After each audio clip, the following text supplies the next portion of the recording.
Bendiciones, querido pueblo, Dios los bendiga. Hoy es un día históricamente importante que ha marcado en la historia 2000 años atrás un antes y un después, donde la resurrección ha marcado la diferencia de nuestro Salvador, en quien hemos puesto toda la entera confianza.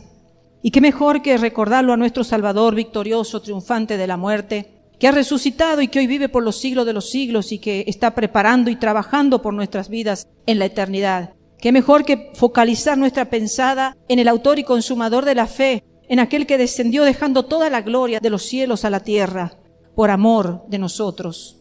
Que podamos tomar ese ejemplo y, como decimos ser cristianos nosotros, que imitemos ese gran amor de nuestro Señor, que no escatimó ser igual a Dios, ni cosa que aferrarse, sino que se despojó a sí mismo, dejando toda gloria y se hizo a semejanza nuestra.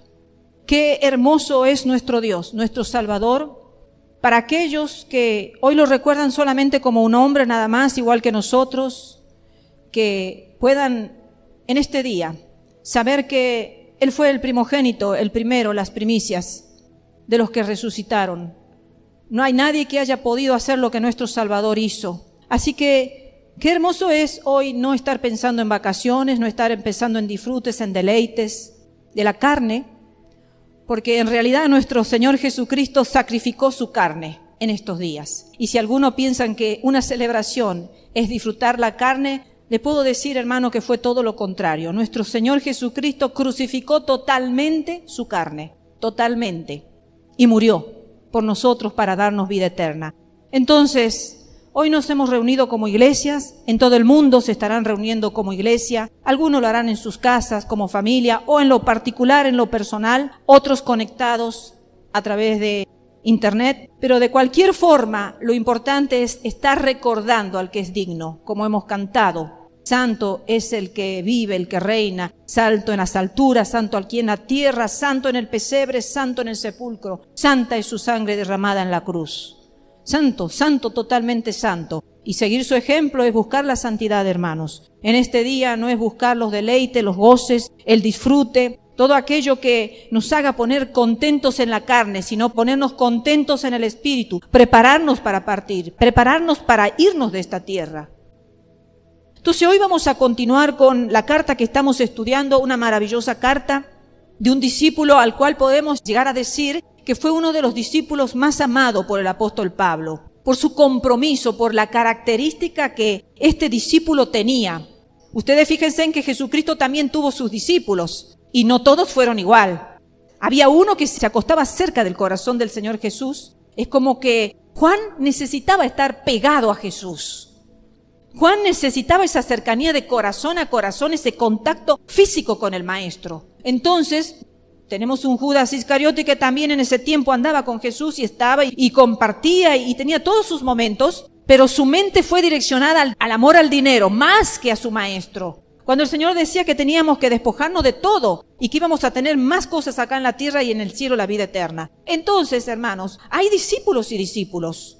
Este discípulo tuvo una connotación muy especial en el corazón de Pablo. Y qué hermoso es que podamos ser discípulos en el cual nuestro Dios nos pueda encomendar tareas de confianza. Tareas tan difíciles como la que tuvo que enfrentar este joven Timoteo y que vamos a seguir analizando como lo estamos haciendo en la carta que fue dirigida justamente hacia él.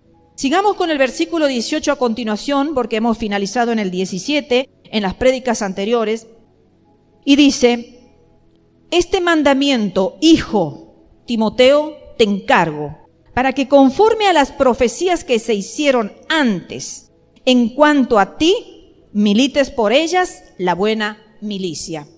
Qué importante es ir desglosando y no verla como palabras juntadas y frases armadas en un texto o en un contexto, sino empezar a desglosar palabra por palabra y encontrar el fundamento y el valor de cada una de ellas, porque así es la palabra de Dios. Cada palabra tiene que impactar nuestros corazones, nuestras vidas y ver qué significaban en ese momento haberlas dicho de esa manera. Y fíjense en que dice, este mandamiento, hijo Timoteo, te encargo.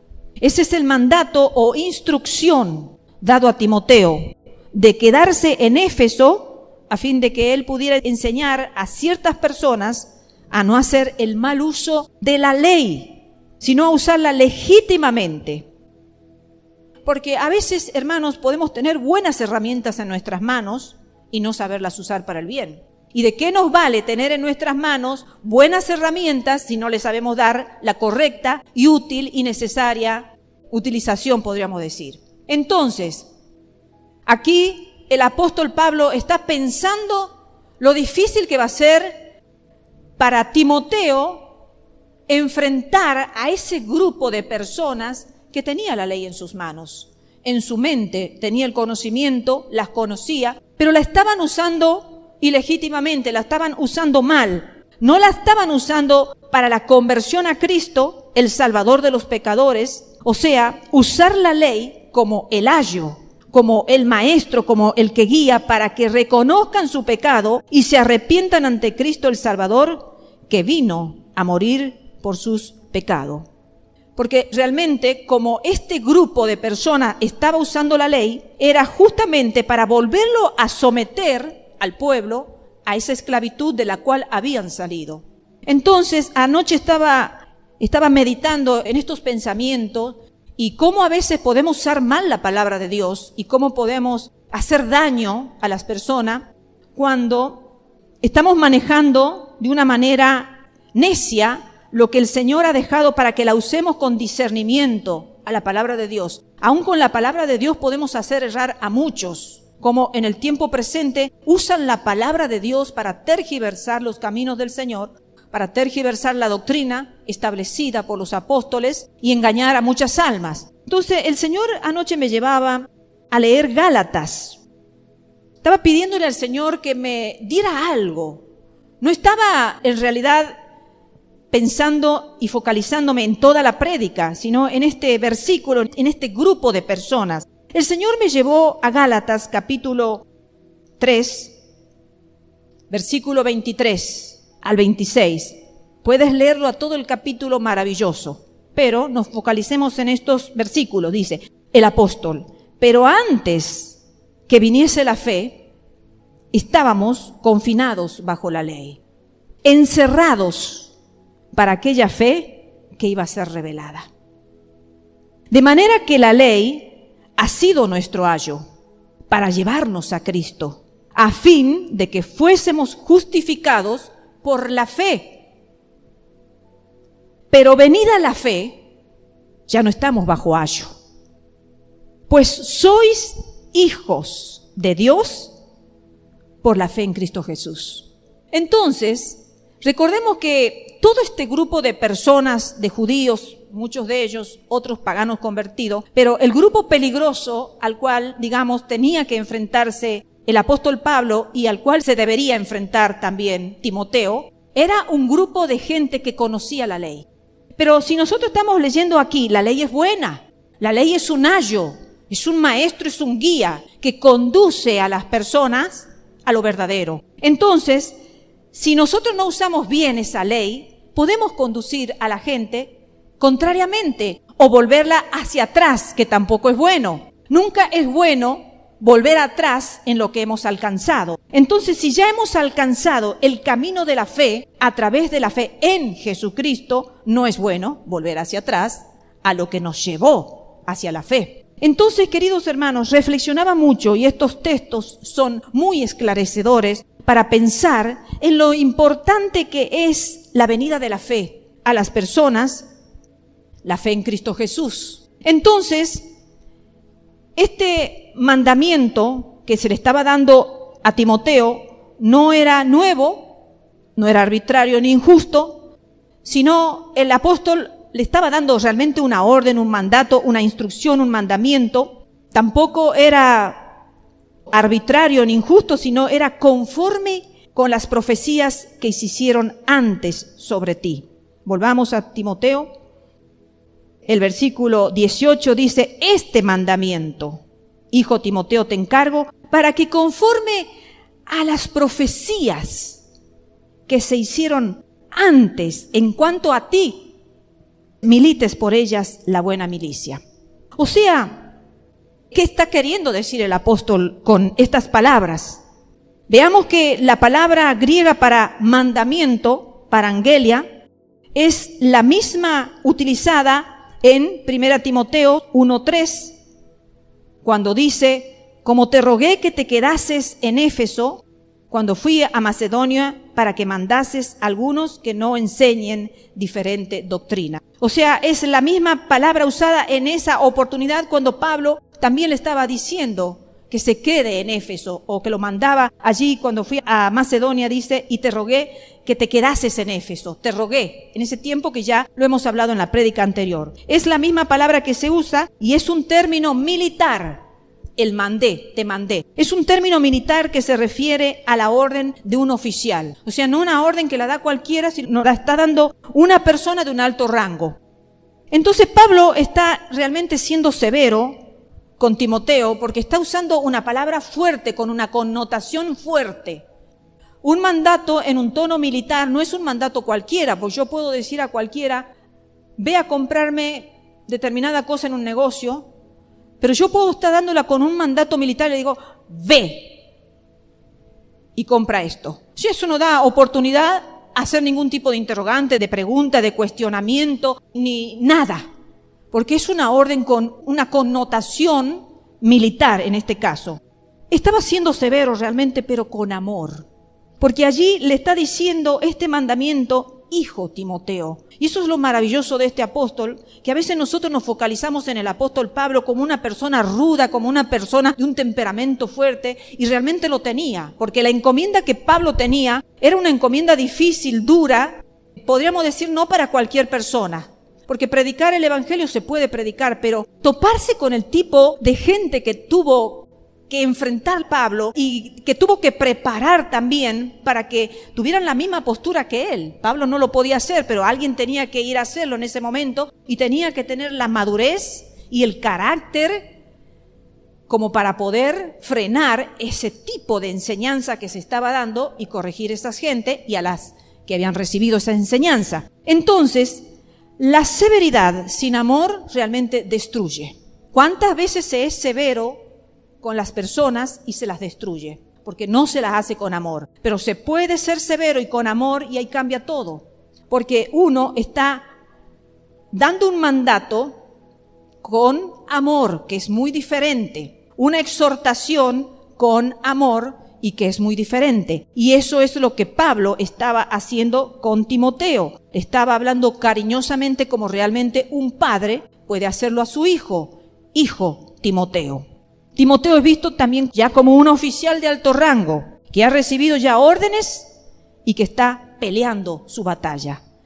Vemos que Timoteo también ya empieza a pelear una gran batalla, como lo hizo también el apóstol Pablo, contra el mal, particularmente contra la perversión de la doctrina inspirada por Satanás y que se describe y que la hemos visto en los versículos anteriores, del versículo 3 al 12, que lo hemos visto en las prédicas anteriores. Y también la vamos a ver luego en 1 Timoteo capítulo 4 y 7, que la vamos a dejar cuando lleguemos al capítulo 4, pero sí vamos a leer Efesios capítulo 6, versículo 10 al 20, donde allí también el apóstol está hablando de esta terrible guerra que tenemos que tener, porque el apóstol no va a hablar de una armadura si no hay una guerra. ¿Cuándo se va con armadura? Se va con armadura cuando se va a enfrentar una guerra. De lo contrario, si no estamos en una guerra, no necesitamos ponernos la armadura. Pero dice así, Efesios: por lo demás, hermanos míos, fortaleceos en el Señor y en el poder de su fuerza.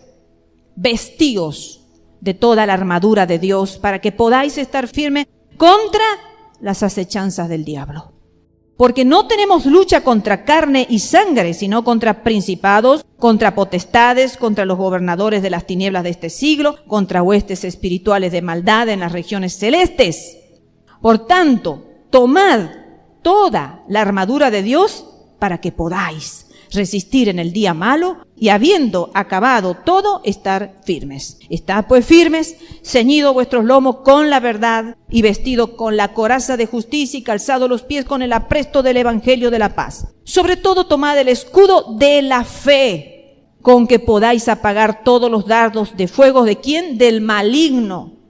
Y tomad el yelmo de la salvación y la espada del Espíritu, que es la palabra de Dios, orando en todo tiempo, con toda oración y súplica en el Espíritu, y velando en ello con toda perseverancia y súplica por todos los santos, y por mí, a fin de que al abrir mi boca me sea dada palabra para dar a conocer con denuedo el misterio del Evangelio, por el cual soy embajador en cadenas, que con denuedo hable de él como debo hablar.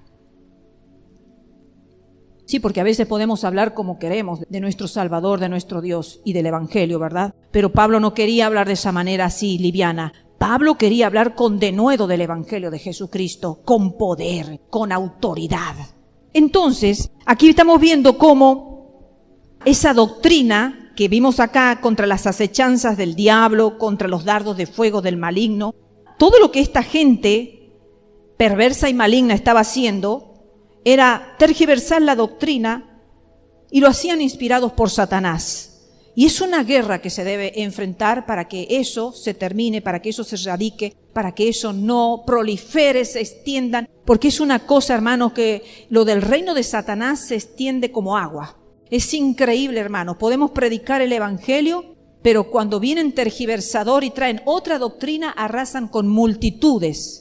Porque la intención de Satanás en todos los tiempos, pero mayormente cuando sabe que le queda poco tiempo, es arrasar con multitudes. ¿Qué hace? Le venda el entendimiento, le ciega el entendimiento, pone velo mágico en los ojos para que no vean, para que no entiendan, para que acepten cualquier doctrina de error, para que no disciernan, para que no piensen. Porque a veces, hermano, hay que sentarse y meditar la palabra de Dios. Hay que analizarla, la palabra de Dios. Hay que masticarla, hay que deglutirla, hay que saborearla y no leerla ligeramente sin ver los secretos que hay en ella, que son muy importantes. Entonces, aquí el apóstol dio una armadura completa para que cualquier dado del enemigo no nos pudiera hacer daño. Porque a veces vemos las noticias y a mí me llama la atención y dicen, por ejemplo, una persona fue baleada en la pierna y yo me pongo contenta y digo, ay, fue en la pierna.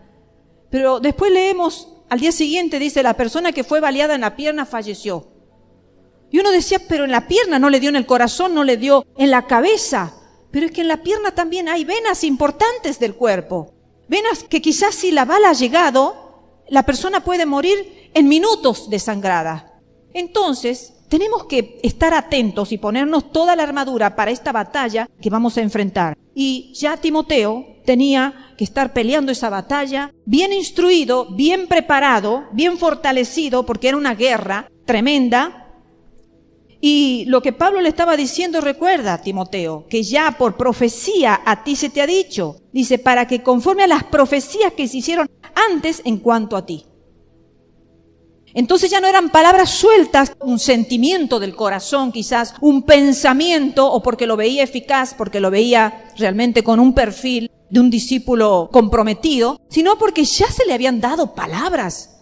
Aunque en otros versículos de la Biblia no dicen exactamente que se le haya dado a Timoteo palabras, pero aquí Pablo está diciendo, ya se te han dado profecías, se te han dado palabras. Fijémonos allí en Hechos capítulo 16, versículo 1 al 3, dice Pablo, después llegó a Derbe y a Listra, Pablo, y aquí había allí cierto discípulo llamado Timoteo, hijo de una mujer judía creyente, pero de padre griego, y daban buen testimonio de él los hermanos que estaban en Listra y en Iconio. Quiso Pablo que éste fuese con él, Timoteo, y tomándole le circuncidó por causa de los judíos que había en aquellos lugares, porque todos sabían que su padre era griego. Y allí cuando Pablo ve y llega y conoce a este jovencito de buen testimonio, es cuando él después empieza a hacerle el llamado, lo prepara, lo circuncida por causa de los judíos, no porque fuera necesario, ya hablamos de este tema, y para poder darle el mandato luego de que vaya a Éfeso, a Roma.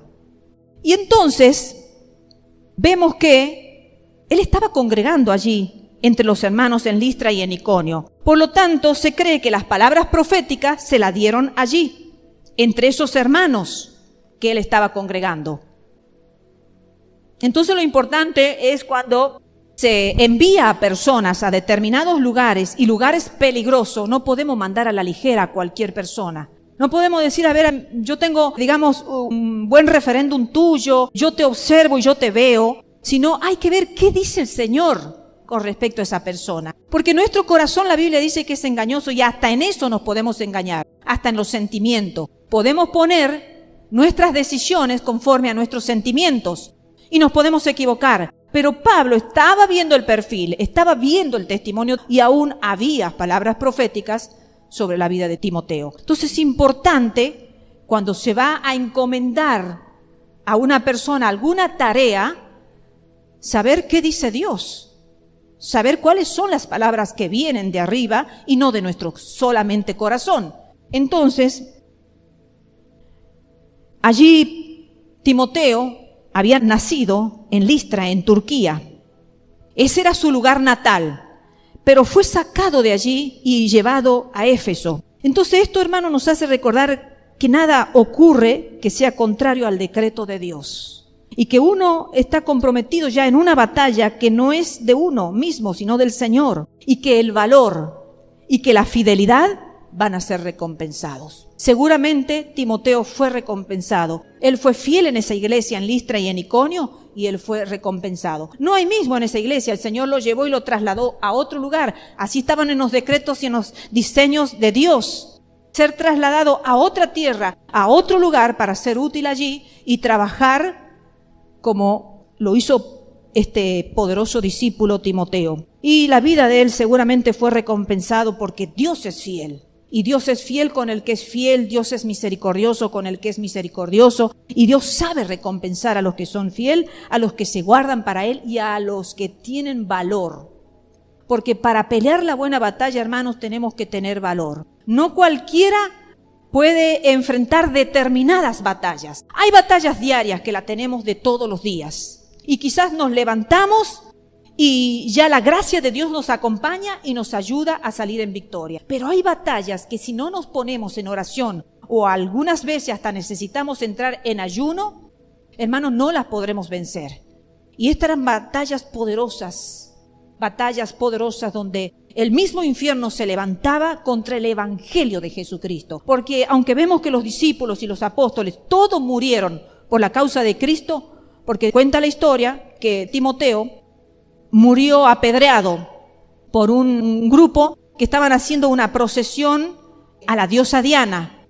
Entonces, enojado Timoteo, cuenta la historia, quiso detener esa procesión de adoración pagana y todos los paganos se vinieron encima de Timoteo y lo apedrearon hasta darle muerte. Eso cuenta la historia. En la Biblia no está, pero la historia es historia. Entonces, aunque todos los discípulos y los apóstoles murieron por la causa de Cristo, sabemos que todos los que se levantaban contra los discípulos y contra los apóstoles estaban luchando contra el evangelio de Jesucristo. Entonces, hermanos, vemos que esas palabras que se le habían dado proféticas a Timoteo, las recibió en el pasado y esas palabras que él guardó y que Pablo se las estaba recordando, le dieron valor necesario para permanecer en Éfeso. Porque Timoteo no volvió luego a Listra. No cuenta la Biblia, no cuenta el libro de los Hechos, no cuenta que haya vuelto a Listra, que haya vuelto a Turquía. Ya quedó allí en Éfeso y murió allí en Éfeso, dice la historia, en el año 97 después de Cristo, ya posiblemente en una edad madura, pero ya hizo todo su ministerio fielmente en el lugar donde realmente fue enviado. Entonces, como esas palabras proféticas tuvieron peso y valor, por eso es importante a veces qué palabras se dan a las personas. Y pedir perdón al Señor cuando se han dado palabras que realmente no han tenido un peso profético, que no han venido de Dios realmente. Porque a veces se pueden dar palabras por conformismo, palabras por emocionalismo, por cariño, por amor, se pueden dar palabras. Pero lo importante es cuáles son las palabras reales y verdaderas que vienen de Dios. Y guardarlas y atesorarlas en nuestro corazón, porque esas van a ser nuestra fortaleza en los momentos difíciles. Y esas van a ser las palabras que nos van a ayudar a mantenernos donde Dios nos ha puesto. A veces hay personas y he conocido personas, que cuando no veía que se realizaba algo, cambiaba y se iba a intentar hacer otras cosas. Y veía que no resultaba eso y cambiaba y así estuvo picoteando hasta que la muerte lo sorprendió. Y se terminó y se fue en el picoteo. porque quizás él no guardaba en su corazón un llamado eficiente, una palabra eficiente de algo que Dios se lo hubiera dado. Quizás los hombres le dieron palabras a esta persona que conocí, pero yo no entiendo cómo una palabra que venga del trono de Dios puede destruir un matrimonio, porque esta persona destruyó su matrimonio en busca de esos anhelos que él tenía. Entonces, hermanos, tenemos que tener cuidado en estas cosas, porque un llamado de parte de Dios no va a destruir un matrimonio. Un llamado de parte de Dios no va a hacer que andemos picoteando y dejando mal testimonio en todos lugares. Una palabra que viene de Dios nos hace fuerte, nos fortalece, nos hace seguro, posicionados. Aunque venga lo que venga con nuestras vidas, veamos muchos o veamos poco, veamos grandes cosas o ninguna grandes cosas. Lo importante es mantenernos en la palabra profética con valor hasta el final, porque de eso nosotros recibiremos la recompensa. Bien, buen siervo fiel, en lo poco has sido fiel, en lo mucho te pondré. Pero es que hay personas que creen que si no ven lo mucho, no están en el llamado. Y entonces por eso es que hay tanto escándalo y tantas cuestiones en estos tiempos, porque todos creen que tienen que llegar a ser, y quien no ha creído, y yo también lo he creído en un tiempo, que tenemos que llegar a ser como los grandes profetas, como los grandes maestros, como los grandes pastores, como los grandes evangelistas, como las grandes iglesias. Y no es así, hermanos. Porque el llamado que el Señor a esta iglesia le ha dado, por ejemplo, es: sigue pastoreando el rebaño que está solo en la montaña. Ustedes, los pocos, sigan pastoreando. A los que están solo en la montaña, sigue con el cayado pastoreando. Entonces, si yo me desfocalizo de esa palabra que Dios ha dado, yo me voy a desilusionar. Y voy a decir: Señor, esto poco no puede venir de ti. Esta pequeña manada no puede venir de ti, Señor. Porque la prosperidad es lo que tú apoyas. Como todos hablan, que el Señor apoya y prospera a los que están en su llamado. Pero el Señor hace llamados a veces pequeños, hermanos, que ante nuestros ojos son pequeños, pero que ante los ojos de Dios son grandes. Porque nosotros medimos con la medida de la tierra. En la tierra se mira que los grandes, pero muchas veces las cosas grandes de la tierra en el cielo son pequeñas. Y las cosas que son grandes en los cielos acá en la tierra son pequeñas. Juan el Bautista tuvo un ministerio corto, demasiado corto, porque su preparación fue todo el tiempo en el desierto, solo, siendo preparado, con una comida que podríamos decir no era nada de agradable, una vestimenta no era nada de agradable ni a los ojos ni al que la portaba. Y después estuvo en la cárcel y después murió decapitado. Entonces, hermanos, su tiempo fue corto, pero Él le preparó el camino al Mesías. Entonces, tenemos que entender que el peso de la palabra que Dios ha puesto en nuestro corazón nos tiene que dar valor para seguir adelante, sea cual sea nuestro llamado, y no mirar al llamado del otro que puede estar a nuestro lado quizás, haciendo grandes maravillas y grandes portentosos milagros. Y nosotros sumergidos en la oración y en el testimonio secreto, en la oración secreta, en el sufrimiento secreto. ¿Cuántos hijos de Dios están hoy en la cárcel? ¿Quién sabe de ellos? Nadie. Y ellos están orando, y ellos están predicando entre las celdas, y algunos ni pueden predicar, pero siguen orando por la causa de Cristo. Siguen orando. Y esas oraciones el Señor las recibe y las contesta. ¿Y cuántas oraciones públicas no serán contestadas? Entonces, hermano, que la palabra que Dios, el llamado, porque todo hijo de Dios tiene un llamado.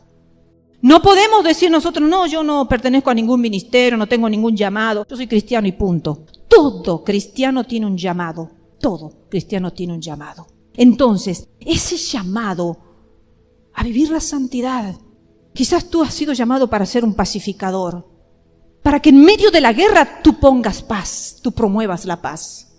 Y ese es tu llamado. Y no todos tienen la virtud de ser pacificadores, no. Pero es un llamado poderoso, hermano, porque donde hay guerra, tú pones paz. San Mateo capítulo 5, versículo 9 dice, bienaventurados los pacificadores, porque ellos serán llamados hijos de Dios. Miren el peso que el Señor le da al ser pacificador. Dice que ellos son llamados hijos de Dios. Quieren decir que las personas que son veleidosas, que son conflictivas, que son guerreras, que les gusta estar provocando guerra donde hay paz y disolución donde hay unión, esas personas no son hijas de Dios.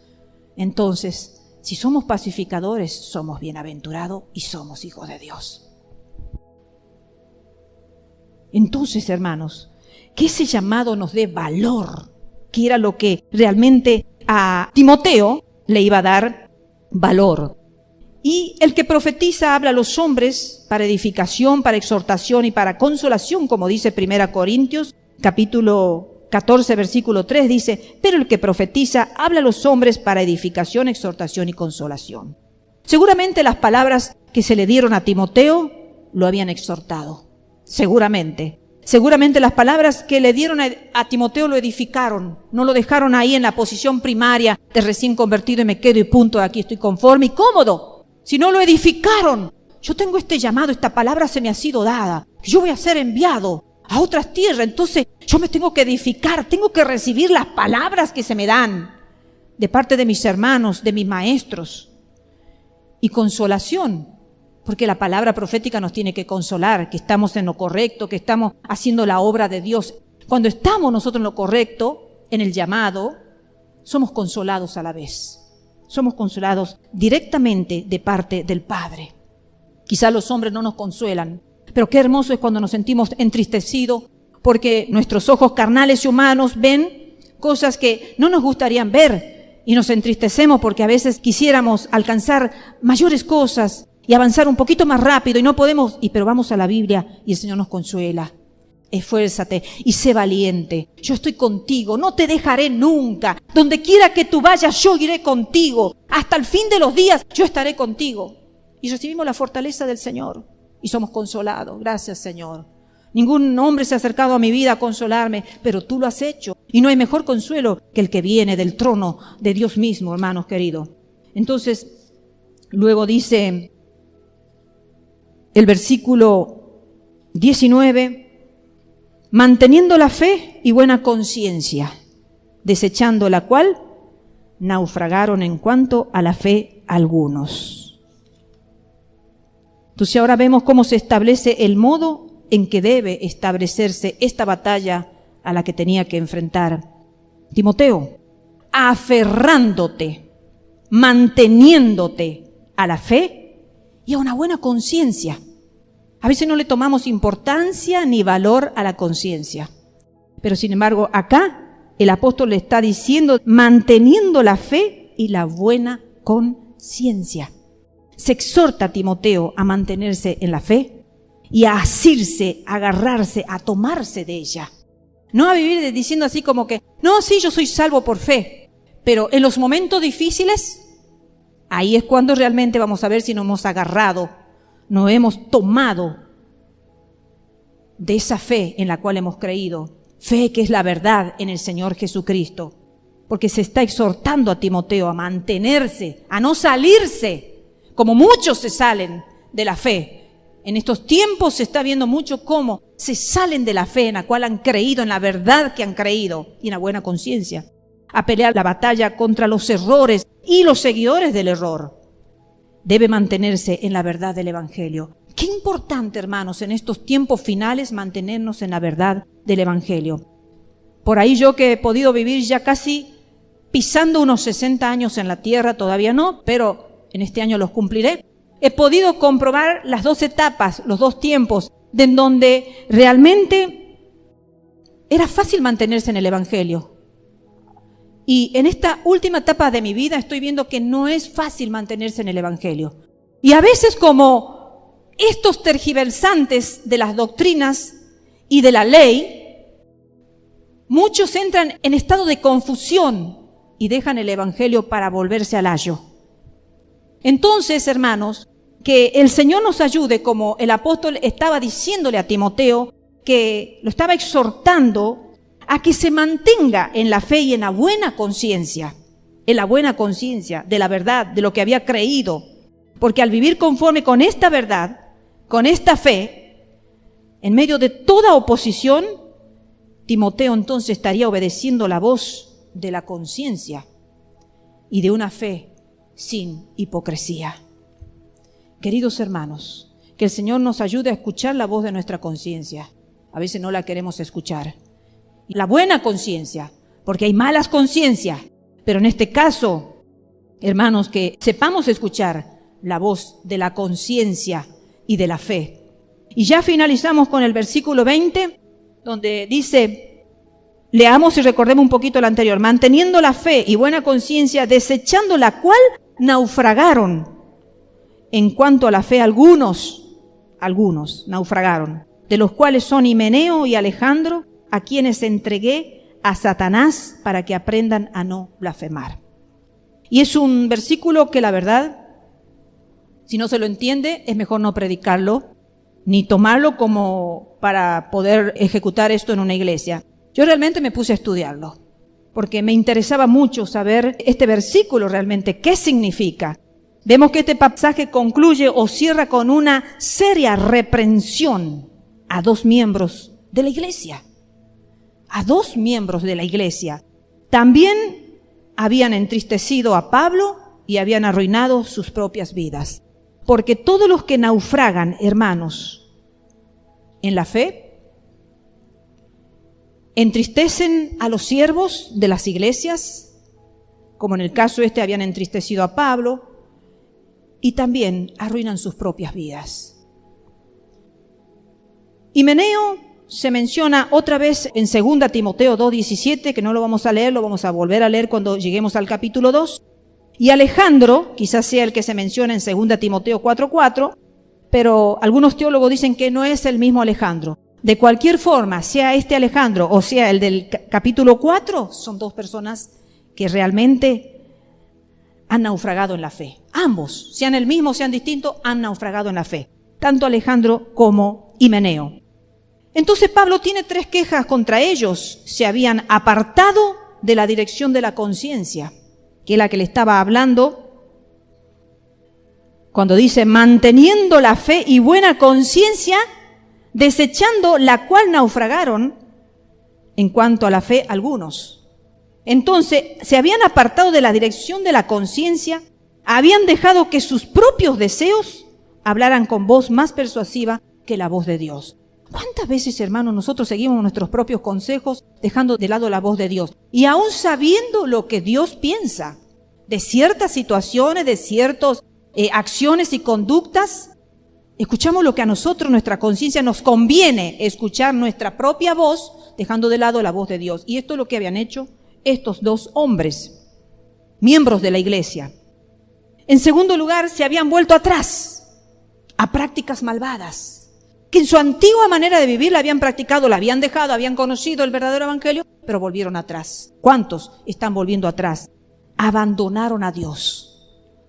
Y en tercer lugar, se habían entregado a una doctrina falsa. También cuando una persona se desvía, su primer instinto es tomar la enseñanza cristiana y la tergiversa a su gusto para que le dé la razón. ¿Cuántas veces hemos visto, especialmente en estos casos de recasamiento, cómo se usa la palabra y se la tergiversa para sus pensamientos torcidos? Porque realmente hay muchas personas que tienen pensamientos torcidos y que están usando la misma palabra de Dios, tomando las enseñanzas cristianas para usarlas a su propio gusto y a su propia razón. Entonces, de lo correcto van a extraer argumentos torcidos para justificar lo incorrecto. Encuentra estas personas argumentos en las palabras de Cristo para justificar los caminos del diablo. Está pasando con los matrimonios anormales, llamémosles así, ¿verdad? Están extrayendo el amor de Dios para justificar pecados personales. Entonces, esos son caminos del diablo. Y en cuanto una persona desobedece la voz de la conciencia, su conducta se rebaja y su pensamiento se tuerce. Así es que Pablo, para decir que se los ha entregado a Satanás, ¿qué quería decir realmente esta, podríamos decir, frase terrible? Porque realmente, ¿verdad? Estamos acostumbrados a decir, Señor, yo ya no sé qué hacer con esta persona, te la entrego a ti, Señor. Bueno, para eso vamos a ir a 3 tipos de enseñanzas judías, porque realmente analicemos que este es un contexto judío. Pablo venía de un contexto judío, la gente y las iglesias estaban formadas por judíos, también por gentiles convertidos, y tenían esa cultura y tenían los pensamientos y lo que se manejaba, digamos, en la sinagoga. Entonces vamos a ver 3 posibilidades con respecto a esta frase terrible para decir que se los ha entregado a Satanás. La primera, puede, dice, que esté pensando en la práctica judía de la excomunión. De acuerdo con la práctica de la sinagoga, si un hombre era un malhechor, un malviviente, etc., primero se le reprendía públicamente. Eso se hacía realmente, convengamos, ¿no?, en la sinagoga. No es lo que el Señor enseña ahora como cristianos cómo debemos hacer. Así se hacía. Primero se lo reprendía públicamente. Si eso resultaba ineficaz, se le excluía de la sinagoga por un periodo de 30 días. Y si aún seguía tercamente incorregible, o sea, no querría corregir su conducta, se lo colocaba bajo excomunión, lo que le convertía en una persona maldita, separada de la sociedad humana y de la comunión con Dios. En tal caso, entonces, se podía muy bien decir que se le había entregado a Satanás. Es una de las 3 posibilidades. Vamos a la segunda. Puede que esta frase esté diciendo que los ha separado de la iglesia y dejado otra vez en el mundo. En una sociedad pagana era inevitable que se trazara una línea divisoria clara y dura entre la iglesia y el mundo. La iglesia era el territorio de Dios y el mundo era el territorio de Satanás.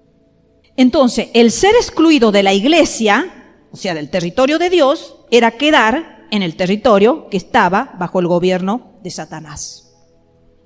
Entonces, esta frase que Pablo dice, que se lo ha entregado a Satanás, puede que quiera decir que estos 2 que causaban problema en la iglesia se abandonaban al mundo, o sea, al territorio de Satanás. Quedaban ya excluidos del territorio de Dios y apartados para el territorio del mundo de Satanás.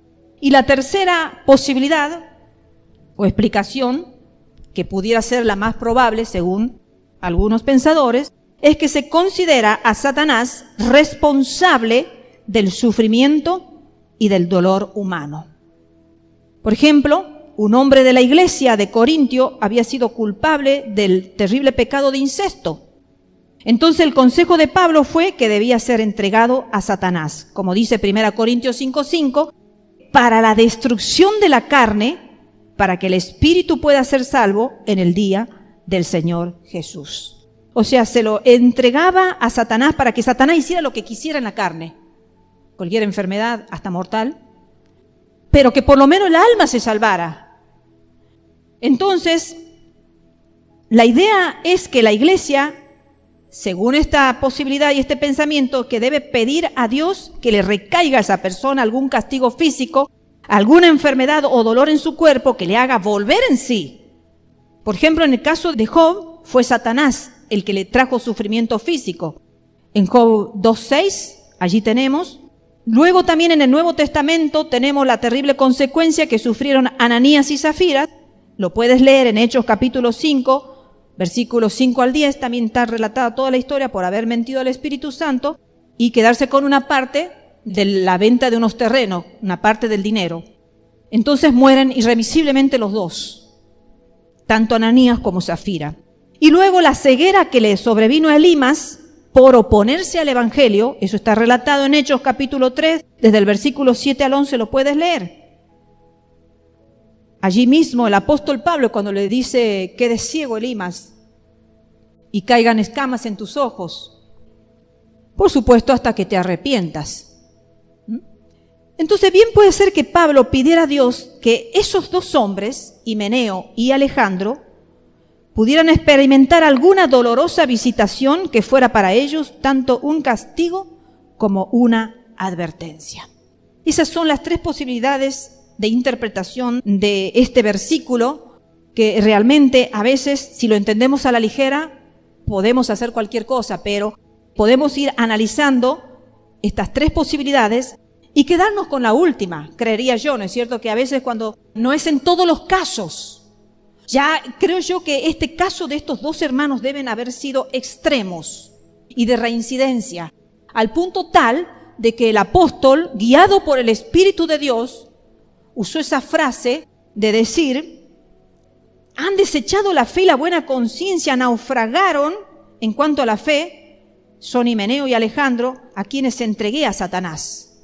Pero dice, para que aprendan a no blasfemar. O sea que yo estoy analizando y estoy viendo que no es como un descarte final y total, imposible de restauración. Porque aquí está diciendo, para que aprendan a no blasfemar. Entonces, si el diablo hace lo que quiere con Himeneo y con Alejandro, quizás ellos recapaciten y acepten que han estado luchando contra Dios y que se deben arrepentir de esas blasfemias. Entonces, hermanos, que el Señor nos ayude a que no se llegue al punto tal de que el cuerpo de algunos tenga que ser destruido por el mismo Satanás. En el caso de Job no hubo ninguna persona intermediaria que lo pusiera, que lo largara a Job en los brazos de Satanás. No, el mismo Satanás tomó el cuerpo de Job, pero con el permiso de Dios. Entonces, que no lleguemos a ningún caso, hermanos, ni de Ananías ni de Zafira, que no hubo posibilidad de arrepentimiento ahí, ni de restauración, ni de nada. La muerte los sorprendió. Entonces, no se debe jugar con el pecado. Y no se debe jugar encima. Lo más delicado son la blasfemia contra Dios y contra la iglesia. Y a veces a mí me asusta de ver cómo hoy por hoy se están hablando de algunas iglesias por internet. Hay que tener cuidado con los youtubers. Hay que tener cuidado con eso, hermano. Porque es muy delicado. Recordemos que un templo, una casa de Dios, es la casa de Dios.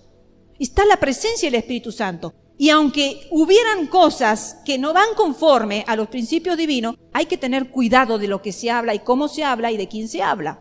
De los siervos de Dios también. Hay que tener cuidado, mucho cuidado de no estar luchando contra Dios, de no estar luchando contra la iglesia, porque puede venir esta sentencia, en este caso fue dada por Pablo, pero puede venir otra sentencia directamente de Dios, como Ananías y Zafira, que no necesitó de ninguna advertencia humana y Dios le quitó la vida inmediatamente y fueron muertos inmediatamente. Entonces, que el Señor nos ayude a tener sabiduría cómo vamos a vivir en esta tierra para que seamos aprobados. Aquí Timoteo tenía una encomienda tremenda, tenía que tomar decisiones tremendas, tenía que ocupar una posición tremenda, pero tenía valor porque había una profecía que lo respaldaba. Que tengamos una profecía, que vayamos a la Biblia y cuando escuchemos la voz de Dios, la guardemos en nuestro corazón. Y esa profecía, esas promesas, sustenten nuestra vida y no nos permitan deslizarnos de la fe, no nos permitan naufragar en la fe, ni volvernos atrás, como estos dos hombres que habían conocido la verdad y se volvieron atrás, porque prefirieron escuchar a la voz torcida y a los deseos de su corazón, que no siempre son buenos, hermanos. Entonces procuremos siempre escuchar la voz de Dios y sepamos guiarnos espiritualmente para no claudicar en nuestro llamado, para no claudicar y llegar hasta el fin y ser obreros aprobados por Dios y poder recibir en la tierra la aprobación de parte de Dios y en los cielos la recompensa de que el Señor nos pueda decir: bien, buen siervo y fiel, en lo poco has sido fiel, en lo mucho te pondré. En el cielo vamos a tener lo mucho, hermanos. Si acá en la tierra estamos viendo con ojos humanos y estamos viendo que lo que hacemos es poco, el Señor a lo poco lo valora, hermanos. Hay cosas que nosotros no nos damos cuenta. Pero también cuento un testimonio rápido, ya con esto finalizo. Dice que una persona fue al cielo y también al infierno y vio a una persona que el Señor le tenía preparada una casa enorme. Y entonces había otro gran siervo de Dios que había sido pastor de multitudes acá en la tierra, que tenía una casa chiquita en el cielo. Entonces esta persona le dice: ¿pero por qué? Si fue una mujer sencilla, miembro de una iglesia que entraba y que salía de la iglesia, Y este fue un poderoso siervo. ¿Y por qué la casa tan grande de esta mujer y la casa tan chiquita de este siervo que predicó a multitudes? Y el Señor le dice, porque yo no veo lo que ustedes ven. Esta mujer hizo más que muchos. Le dio el lugar para que uno subiera en el colectivo a una persona de mayor edad que ella, la hizo subir en el colectivo, le dio el lugar para que pasara y la ayudó a subir. Esas pequeñas acciones en el cielo retumban, hermanos. Esas pequeñas acciones que tú dices no tienen valor, no tienen importancia. Hoy no he hecho nada para Cristo, hoy no he predicado a multitudes. Las pequeñas acciones, hermanos, tienen un peso enorme de gloria en la eternidad. Y el otro pastor, no sabemos nosotros con qué corazón y con qué razón habrá predicado esas multitudes, por lo cual sí fue salvo, sí tuvo su recompensa, pero fue diminuta con respecto a lo que el Señor había evaluado como una gran acción, digna de ser recompensada con algo muy grande en el cielo. No nos desilusionemos, hermanos. Timoteo ya estaba advertido que el llamado iba a ser de una batalla, de una guerra tremenda, pero seamos sostenidos por el Señor. ¿Estamos batallando? Bueno, sigamos batallando. Bien puesto, con las armas bien puestas, para que en la eternidad nos gocemos. Quizás acá vamos a tener que derramar muchas lágrimas en la tierra, muchas tristezas, muchas desilusiones, pero sepamos que tenemos un Dios justo y un Dios fiel, que Dios sabe recompensar la fidelidad, Dios sabe recompensar el llamado cuando lo respetamos y cuando lo vivimos, y cuando sea un llamado difícil y duro, de persecución, hermano, de dolor, de angustia, de pérdidas, de cuántas cosas sufrieron los discípulos y los apóstoles del Señor. Pero sin embargo, hoy ellos están gozando en las glorias celestiales. El Señor viene pronto, hermanos, que podamos irnos con el Señor, si Él viene a buscarnos. Que el Señor nos bendiga a todos.